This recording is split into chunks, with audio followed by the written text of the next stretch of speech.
At so, ayan, hi guys! Welcome back sa channel natin at ito na nga po sa episode 127 para kay Season 4 manga series natin dito kay Kalbo at huwag na nga natin patagalin pa, simulan na natin yan. So, nung sa nakaraan nga ay dito tayo natapos sa bilang pagdating ni Evil Natural Water o Evil Mineral Water at now ang continuation niyan is ito naman na. Biglang talon muna dito sa side nila Buta dahil biglang may lumabas na pagkarami-raming ngipin sa kinakatayuan nilang dalawa ni Tank Top Master. So, kaya nga ito dali-dali bigla ng grinab ni Buta, etong si Tank Top Master, sabi niya nga dyan, halika dito ka, sabi niya ganyan. At then after nga nito is boom!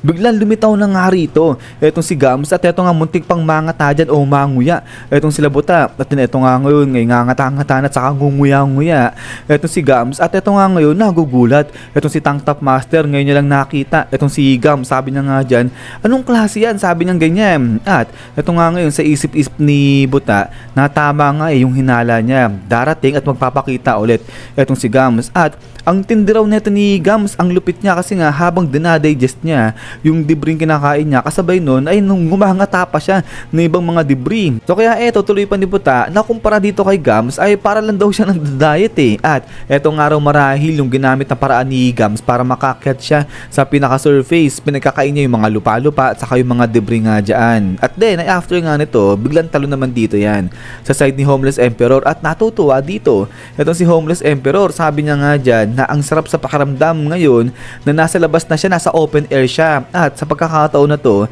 magagamit niya ng buo yung kanyang buong kapangyarihan kasi hindi niya raw magamit-gamit siya ng buo sa may hideout nila kasi nga natatakot siya baka matabunan siya, baka mag-collapse bigla yung kanilang hideout. So ngayon wala na siyang inaalala at then eto nga dito salita etong si Blackie, sabi niya nga dyan, teka lang, hindi biro yung mga bola nito sabi niya ganyan, referring dito sa mga pinakawalan nga ni Homeless Emperor. At ang tuloy nga rito ngayon ni Blackie na gumamit raw ng pagkarami-raming bola o power orb eto si Homeless Emperor at marami pa siyang enerhiya yung ginamit, pero ganun pa man rin wala ka raw makikita na kahit na anong bakas na pagkapagod dito kay Homeless Emperor. So kaya nga ang tanong ni Blackie, may ibang pinanggagalingan ba yung kapangyarihan nito ni Homeless Emperor? May ibang source pa yan? Kasi nga ito parang effortless yung pagdating kay Homeless Emperor sa paggamit niya ng kanyang kapangyarihan. At then ito nga ngayon, biglang labas na ito.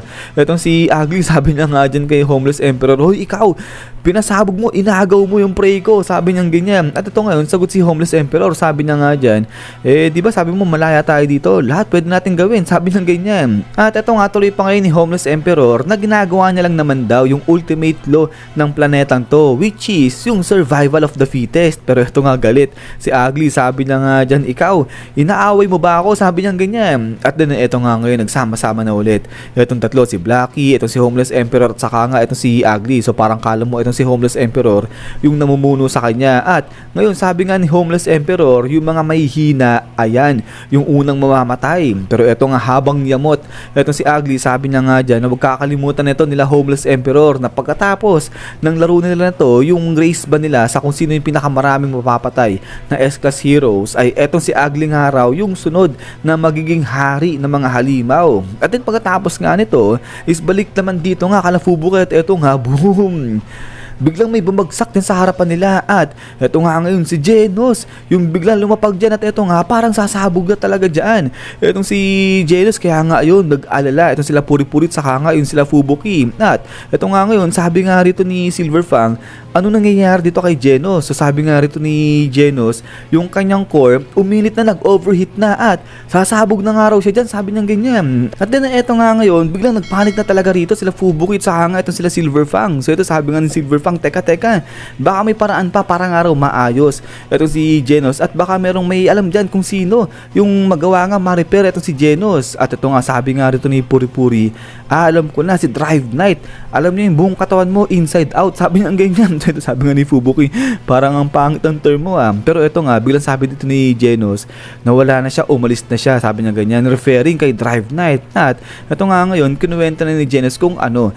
yung nangyari sa kanilang dalawa nga ni Drive Knight. So ito nga ay di ba nag-merge itong dalawa dyan. At ito ngayon sabi ni Drive Knight na nawawala na yung barrier na sinetap ni Tatsumaki. At ito ngayon biglang dali-dali humiwalay na siya rito kay Genos at sabi niya nga rito, okay, objective complete. At ito nga ngayon, boom, biglang dali-dali lumipad na Etong si Drive Knight, iniwan niya na dyan etong si Genos, at eto nga, hinayaan niya ng malaglag dyan si Genos. At eto nga ngayon, balik na nga sa present. Sabi nga dito ni Bam, aba, ang lala naman nun, sabi niya ganyan. At eto nga, napasigaw na si Fubuki, sabi niya nga dyan, si Child Emperor, baka kaya niyang ayusin si Genos. Pero eto nga, biglang dali-dali kinuha na nga ni Puri-Puri itong kanyang tracker. At eto sabi niya, naku, malabo, parang natabunan ng araw o nalubog na talaga si Child Emperor dyan nga sa mga debris. At eto nga ngayon, biglang sabi dito ni Puri-Puri, nako, hindi po pwede yung ganyan, hindi po pwede na maraming mamamatay ng mga cute na lalaki, sabi niyang ganyan. At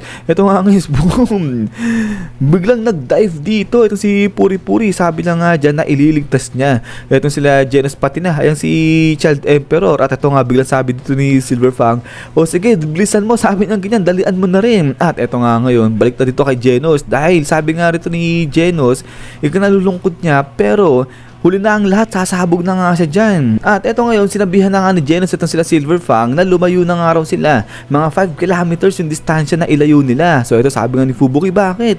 Mag-self-destruct ka. At ito nga, sabi nga ni Genos, napakisabi daw sa kanyang Master Saitama at kay Dr. Cosino na pasensya na dahil masyado nga raw siyang mahina. But din ito nga, napasigaw na si Silverfang, sabi niya nga dyan na wag raw magmadali yan si Genos dahil kukunin daw sigurado ni Puri-Puri si Child Emperor para nga ayusin na yan si Genos, kaya magpakatatag muna nga dyan kaya si Genos. At din eto nga, biglang parang napaisip dito itong si Fubuki, sabay maya-maya ay naglakad na nga itong si Fubuki at nagulat itong si Silverfang. So dito bigla na nilapitan ni Fubuki itong si Genos, so kaya nga si Genos nagulat nga rin. At eto salita na si Genos, sabi niya nga dyan na anong ginagawa na ito ni Fubuki, ano pang hinihintay niya, umalis na nga raw sila. At itong si Genos, ang gagawin niya, i-maximize niya nga raw yung kanyang pagsabog nang sa ganun ay meron siyang mapatay ng mga halimaw pa dyan as much as he can. At saka isa pa, hindi raw dapat malagasin yung mga hero kahit ganyang level lang ni Fubuki nang dahil lang sa wala. But then eto nga ngayon, biglang parang nagalit itong si Fubuki, sabi na nga dyan, tumahimik ka. So ito, napatahimik talaga, nagulat etong si Genos dyan. At then eto nga ngayon, biglang inangat na nga ni Fubuki etong kanyang kamay, naglabas siya ng kanyang kapangyarihan. After nga nito is boom, dito parang ang dinischarge ni Fubuki etong si Genos dyan. At eto, hala, sige. So dito parang ipilit na inaayos ni Fubuki etong si Genos. At eto, salita ngayon si Genos, sabi niya nga dyan, ano raw ba ginagawa natin ni Fubuki? Sasagot si Fubuki, sabi niya nga dyan na sila ganun din, dapat hindi sila malagasan ng isang reckless din na katulad nito ni Genos. At ang tuloy nga ni Fubuki na siya nga yung leader ng Blizzard Group, at bilang leader, hindi raw siya nag-a-abandon ng mga subordinate niya, sabi niya ganyan. At eto nga ngayon, talagang pilit na inaayos ni Fubuki ayun si Genos, sabay sabi niya nga dyan na ganito yung tamang attitude ng leader, sabi niya ganyan. At so eto ngayon, talagang nagulat dyan itong sila Silverfang sa pinapamalas ni Fubuki. At dito nga sabi ni Fubuki, siguro